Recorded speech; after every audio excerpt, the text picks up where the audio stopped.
Hey, this is Derek Steinbacher, and I want to talk about some of the scars that are present during double jaw orthognathic surgery genioplasty versus total joint replacement Lefort 1 and genioplasty. So for double jaw surgery, everything's hidden inside the mouth, up under the lip in the mucosa, so the scars are all well hidden.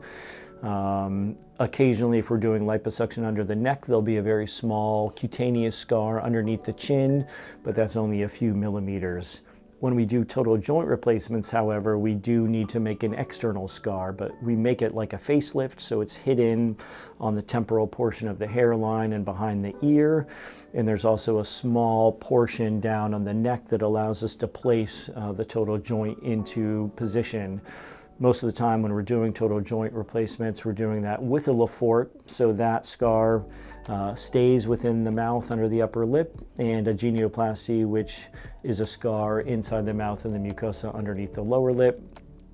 So we'll recommend some different treatments on these scars post-operatively, but the external ones, similar to a facelift, there's various creams and grapeseed oil that we'll recommend to help blend those.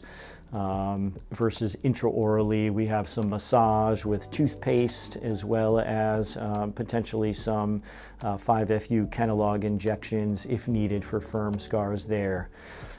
But in the majority of the cases, all of these scars versus external or internal are all really well hidden. These scars are all really well hidden.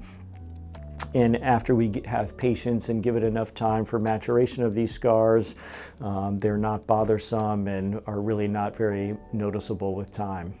So thanks for listening. If you have any other questions, please check us out on our website, www.dereksteinbacher.com. Thanks again.